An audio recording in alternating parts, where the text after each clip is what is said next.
ఈ ఆలయంలోని శివలింగాన్ని సాక్షాత్తు నందీశ్వరుని అష్ట శిష్యులలో 7వ వారైన వ్యాఘ్రపాద మహర్షి పూజించారు. వ్యాఘ్రపాద మహర్షి కోరిక మేరకు పరమేశ్వరుడు అతని శరీరంలోని సగం భాగం మానవ రూపంలో, మరొక భాగం పులి రూపాన్ని ప్రసాదించారు. ఈ ఆలయంలోని శివలింగం స్వయంభుగా వెలిసింది మరియు ఆ లింగం పైన పులి గోర్ల గుర్తును కూడా మనం చూడవచ్చు. ఈ ఆలయంలోని దక్షిణామూర్తి ప్రపంచంలో మరి ఎక్కడా లేని విధంగా సింహం పైన కాలు పెట్టుకొని సింహ దక్షిణామూర్తిగా మరియు అర్ధనారీశ్వర దక్షిణామూర్తిగా దర్శనమిస్తారు. ఈ ఆలయాన్ని 7వ శతాబ్దంలో పల్లవరాజులు నిర్మించగా 1100 సంవత్సరాల క్రితం కులోత్తుంగ చోళ పునర్నిర్మించారు. హాయ్ హలో నమస్తే, వెల్కమ్ టు అవర్ ఛానల్ ఆలయ యాత్ర. ఈరోజు మనం ఒక పురాతనమైన శివాలయాన్ని అయితే దర్శించబోతున్నాము. అదే శ్రీ వ్యాఘ్రపురీశ్వర స్వామివారి ఆలయం. ఈ ఆలయం తమిళనాడు రాష్ట్రంలో ఉన్న కాంచీపురం నుండి 23 కిలోమీటర్ల దూరంలో ఉండే తిరుపులి వనం అనే ఒక చిన్న గ్రామంలో ఉంటుందన్నమాట. ఈ ఆలయము మనకి కాంచీపురం నుండి ఉత్తరమేరూరు వెళ్లే బస్సుల ద్వారా మనం ఈ ఆలయానికి అయితే చేరుకోవచ్చు. ఈ ఆలయం తాలూకా లొకేషన్ కూడా నేను మీకు డిస్క్రిప్షన్ లో ఇచ్చింటాను, చెక్ చేయండి. వీడియోని లైక్ చేసి స్టార్ట్ చేయండి, మన ఛానల్ని అయితే సబ్స్క్రైబ్ చేసుకోండి. రండి ఇప్పుడు మనం ఆలయం వద్దకు అయితే వెళ్దాం. ముందుగా ఈ ఆలయం యొక్క టైమింగ్స్ విషయానికి వస్తే, ఈ ఆలయం గురువారం మరియు ఆదివారం మినహాయిస్తే ప్రతిరోజు ఉదయం 7 నుండి ఉదయం 8 గంటల వరకు, తిరిగి సాయంత్రం 5 నుండి 6 గంటల వరకు భక్తులకు అందుబాటులో ఉంటుంది. గురువారం మరియు ఆదివారం మాత్రం ఉదయం 7 గంటల నుండి 12 గంటల వరకు, తిరిగి సాయంత్రం 5 నుండి 7 గంటల వరకు భక్తులకి అందుబాటులో ఉంటుంది. ఇప్పుడు రండి మనం ఈ ఆలయం లోపలికి వెళ్ళి ఈ ఆలయం యొక్క పూర్తి స్థల పురాణం అయితే తెలుసుకుందాం.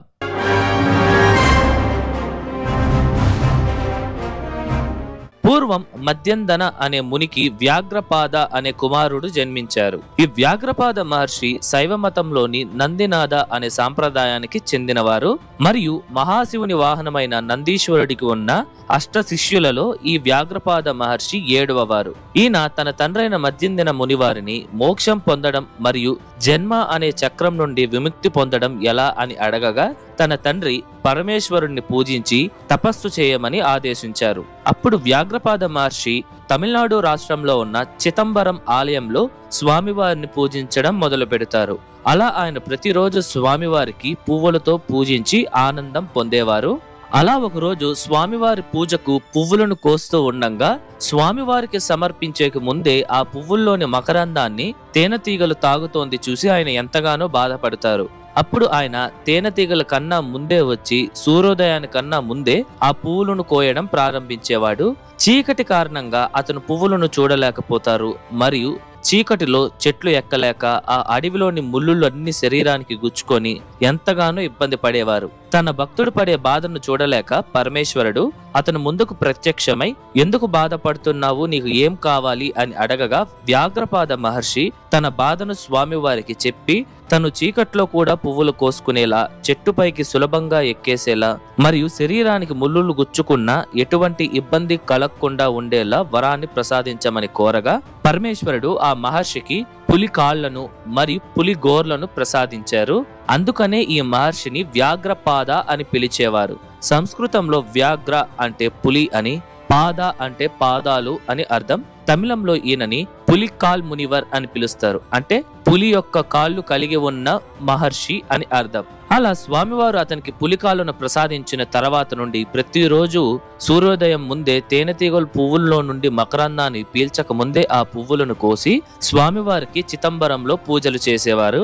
అదే సమయంలో వ్యాఘ్రపాద మహర్షి ఈ ప్రదేశానికి వచ్చి ఇక్కడే స్వయంభుగా వెలిసి ఉన్న శివలింగానికి పువ్వులతో పూజలు చేసి స్వామివారి చుట్టూ ప్రదక్షిణ చేసి స్వామివారిని ప్రార్థించిన తరువాత ఆ శివలింగాన్ని అయితే కౌగులించుకున్నారు. అలా ఆ మహర్షి లింగాన్ని కౌగులించుకునే సమయంలో ఆ పులి గోర్లు లింగానికి తాగుతాయి. దానికి ఆధారంగానే నేటికి ఈ ఆలయంలో శివలింగంపై పులి గోర్ల యొక్క గుర్తుని మనం చూడవచ్చు. ఇప్పుడు మీకు వీడియోలో చూపిస్తున్నాను కదా, ఈయనే ఈ ఆలయం యొక్క పూజారి. మీరు ఆలయానికి వెళ్ళినప్పుడు ఆయనను అడిగితే ఆయన లైట్స్ అన్ని ఆపేసి మొబైల్ టార్చ్ చేసి మరీ మీకు శివలింగం పైన ఉన్న పులి గోర్ల యొక్క గుర్తును ఆయన చూపిస్తారనమాట. చాలా క్లియర్ గా కనిపిస్తుంది. మర్చిపోకుండా ఆయనని అడగండి. ఈ ఆలయంలోని శివలింగం స్వయంభుగా వెలిసింది. స్వామివారిని ఆ మహర్షి పేరుతోనే వ్యాఘ్రపురీశ్వరర్ అని పిలుస్తారు. నిజానికి పూర్వం చోళరాజుల కాలంలో స్వామివారిని తిరుపులివల ముడయార్ నాయనార్ అని పిలిచేవారు. ఈ పేరుకి అర్థం వచ్చి తిరుపులి అంటే పులి కాళ్ళు కలిగిన వారు, వళం అంటే ప్రదక్షిణ అని అర్థం. పులి కాళ్ళు కలిగిన వారు ఇక్కడ స్వామివారిని ప్రదక్షిణ చేశారు కనుక ఆ పేరుతో స్వామివారిని పిలువబడుతుంది. ఈ ఆలయంలో శివలింగంపై జడాముడి ఉంటుంది. అంటే లింగం పై భాగంలో చిన్నపాటి జుట్టు కనిపిస్తుంది. దీని వెనకాల చరిత్ర ఏమిటంటే, పూర్వం చోళరాజైన కులోత్తుంగ చోళ తనకు సంతానం లేదని బాధపడుతున్న సమయంలో తన భార్యతో సహా ఈ ఆలయానికి వచ్చి స్వామివారిని అయితే పూజించారు. అలా వాళ్ళు పూజించిన కొన్ని నెలలకే వాళ్ళకి బిడ్డ జన్మించారు. అప్పుడు కులోత్తుంగ చోళ పల్లవులు నిర్మించిన ఈ ఆలయాన్ని భారీ స్థాయిలో పునర్నిర్మించి చాలా అద్భుతంగా ఈ ఆలయాన్ని తీర్చిదిద్దారు. అప్పుడే ఈ ఆలయానికి ఒక పూజారిని కూడా నియమించారు. ప్రతిరోజు స్వామివారికి పూజలు చేసిన తరువాత ఆ పువ్వులను తనకు ఇవ్వమని ఆదేశించారు. అలా ఒక రోజు పూజారి స్వామివారికి పూజ చేసి ఆ పువ్వులను రాజుకు ఇవ్వగా ఆ రాజు ఆ పూలులో ఉన్న వెంట్రుకను చూసి విపరీతమైన కోపం తెచ్చుకుంటారు.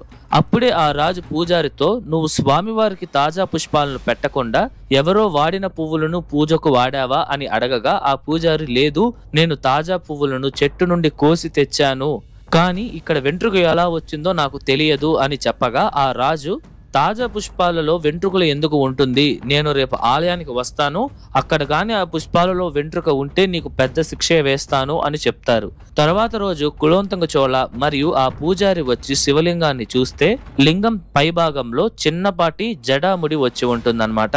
అది చూసిన పూజారి మరియు ఆ చోళరాజు ఆశ్చర్యపోయి స్వామివారికి నమస్కరించుకుంటారు. ఈ ఆలయంలో మనం తప్పకుండా దర్శించవలసింది దక్షిణామూర్తి స్వామివారండి. ఈ స్వామివారు ఆలయ గర్భాలయానికి దక్షిణం వైపుగా ఉంటారు. ఈ దక్షిణామూర్తి స్వామివారి ప్రత్యేకత ఏమిటంటే, సాధారణంగా దక్షిణామూర్తి స్వామివారు ముయ్యాలగన్ అనే రాక్షసుడిపై ఒక కాలు మరొక కాలు లోపల ముడుచుకొని ఉంటారు. కానీ ఇక్కడ స్వామివారు ఒక కాలు ముయ్యాలగన్ రాక్షసుడి మీద పెట్టి మరొక కాలు సింహంపై పెట్టి ఉంటారు. ఎందుకని ఇక్కడ స్వామివారిని సింహ దక్షిణామూర్తి మరియు రాజయోగ సింహ దక్షిణామూర్తి అని కూడా పిలుస్తారు. ఇందులో మరొక అద్భుతం ఏమిటంటే, ఇక్కడ స్వామివారు అర్ధనారీశ్వర దక్షిణామూర్తి అన్నమాట.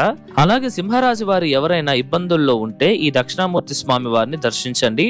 అలాగే రాజాధికారం కోసం ప్రయత్నిస్తున్న వారు కూడా ఇక్కడ స్వామివారిని పూజిస్తారు. మీరు పైన చూసినట్లయితే సింహం పైన సూర్యుడు మరియు చంద్రుడు మనకి దర్శనమిస్తారు. అలాగే పతంజలి మహర్షి మరియు వ్యాఘ్రపాద మహర్షి వాళ్ళ భార్యలతో సహా దర్శనమిస్తారండి. ఈ ఆలయంలో అమ్మవారికి ప్రత్యేకంగా మందిరం కూడా ఉంది.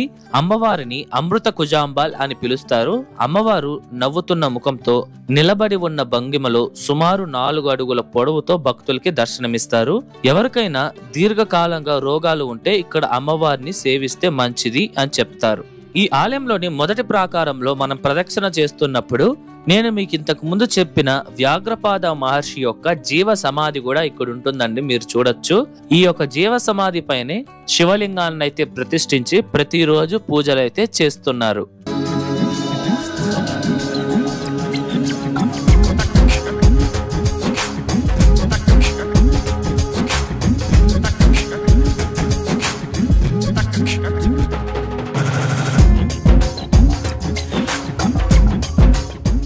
ఇప్పుడు మనం ఈ ఆలయం యొక్క పూర్తి నిర్మాణ చరిత్రనైతే తెలుసుకుందాం. ఈ ఆలయాన్ని మొదట 8వ శతాబ్దంలో పల్లవ రాజులు ఇటుక రాతితో నిర్మించారన్నమాట.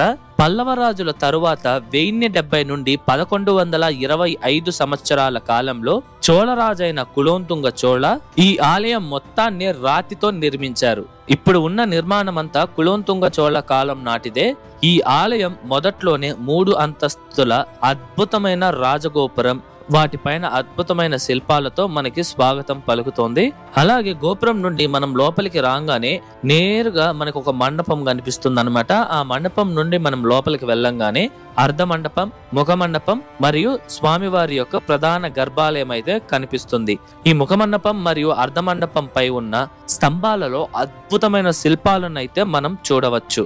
ఇక్కడే మనం లోపలికి వెళ్ళేటప్పుడు 8 చేతులతో ఉన్న అష్టభుజ దుర్గాదేవి మరియు కాలభైరవ స్వామి మనకి దర్శనమిస్తారు. స్వామివారి ప్రధాన మందిరం చుట్టూ ఎన్నో స్తంభాలు కూడిన మండపాలను మనం చూడవచ్చండి. ఈ చుట్టు మండపం చాలా పెద్దదిగా ఉంటుంది. చెప్పాలంటే ఈ ఆలయం కూడా దాదాపు 1 ఎకరా విస్తీర్ణతలో బ్రహ్మాండంగా నిర్మించారన్నమాట. ఈ ప్రదక్షిణ మార్గంలోనే మొదట విఘ్ననాథుడు మరియు ప్రతి పనిలో మనం మొదట పూజలు అందుకునే వినాయకుడు మనకి దర్శనమిస్తారు. తర్వాత ఇంతకు ముందు మనం చూసిన రాజయోగ సింహ దక్షిణామూర్తి స్వామి వారు కనిపిస్తారు. ఈ మందిరం వెనక భాగంలో ముల్లోకాలను ఏలే జగన్నాటక సూత్రధారైన సాక్షాత్తు శ్రీ మహావిష్ణువు మనకి దర్శనమిస్తారండి. పక్కనే జీవులకు జన్మనిచ్చి వాళ్ళ తలరాతను రాసే బ్రహ్మదేవుడు మరియు విష్ణుదుర్గ అమ్మవారు నిలువెత్తు రూపం మనకి దర్శనమిస్తుంది. ఈ ఆలయంలోని మరొక అద్భుతమైన విషయం ఏమిటంటే, మరి ఏ ఆలయంలో లేని విధంగా ఈ ఒక్క ఆలయంలోనే 2 విష్ణుదుర్గ అమ్మవార్లైతే మనకి దర్శనమిస్తారు. మొదటిది మనం ప్రదక్షిణ చేసే మార్గంలో ఉన్న విష్ణుదుర్గ అమ్మవారైతే ప్రదక్షిణ మార్గం పూర్తి చేసుకున్న వెంటనే మనకి దాదాపు 3 నుండి 4 అడుగుల పైనే ఎత్తున్న విష్ణుదుర్గ అమ్మవారు మనకి దర్శనమిస్తారు. పురాణాల ప్రకారం విష్ణుదుర్గ అమ్మవారు సాక్షాత్తు శ్రీ మహావిష్ణువు యొక్క సోదరిగా భావిస్తారు. ఇదే ఈ ఆలయం యొక్క విమానం. దీనిని గజభ్రష్ట విమానం అని పిలుస్తారు. ఇది చూడడానికి ఏనుగు యొక్క వెనక భాగం వలె ఉంటుంది కనుక గజభ్రష్ట అని పిలుస్తారు. ఈ నిర్మాణ శైలిని చోళరాజులు ఎక్కువగా ఉపయోగించేవారు. ఈ ఆలయం బయటే రథం రూపంలో రథచక్రాలతో ఉన్న 100 స్తంభాల మండపం ఉంటుంది. ఈ రథ చక్రాలను చూడండి, వాటిపై ఉన్న చిన్న చిన్న డీటెయిలింగ్స్ కూడా చాలా బాగా చెక్కారు. వీటిపైన ఎంతో అద్భుతమైన స్తంభాలను, వాటిపైన చిన్న చిన్న శిల్పాలను కూడా మనం చూడవచ్చు.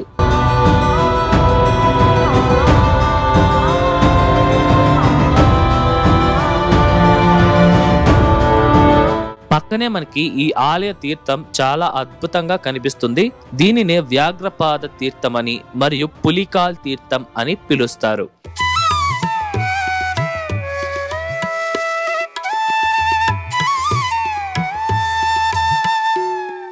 ఈ ఆలయంలో కులోత్తుంగ చోళ, శ్రీ వీరప్రతాప దేవరాయ మహారాయ, రాజాతిరాజన్ శాసనాలు కూడా ఉన్నాయి. ఈ శాసనాల ప్రకారం ఈ రాజులు ఈ ఆలయానికి భూములను, ఒక రాజు అయితే 32 ఆవులను, మరొక రాజు 15 ఆవులను ఈ ఆలయానికి దానంగా ఇచ్చారు.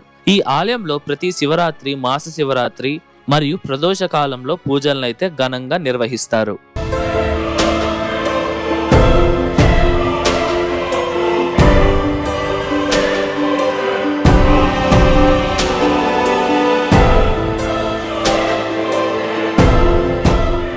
ఇదండి ఇవాల్టి వీడియో ఎలా ఉంది? నచ్చిందా?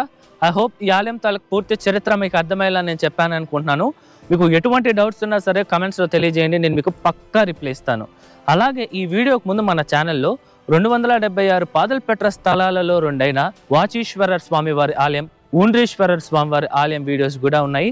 అంతేకాకుండా కాంచీపురంలో ఉన్న ఒకే ఆలయంలో ఉండే 4 దివ్య దేశాలు ఉన్న ఒలగలంద పెరుమాళ్ ఆలయాన్ని కూడా మనం దర్శించడం జరిగింది.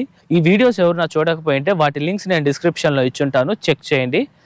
వీడియో నచ్చితే లైక్ చేయండి, మీ ఫ్రెండ్స్ అండ్ ఫ్యామిలీస్కి షేర్ చేయండి, అండ్ దయచేసి మన ఛానల్ అయితే సబ్స్క్రైబ్ చేసుకోండి. మరొక అద్భుతమైన ఆలయం వీడియోతో మీ ముందరకు వస్తా. అంతవరకు మీ శివవరప్రసాద్ సైనింగ్ ఆఫ్.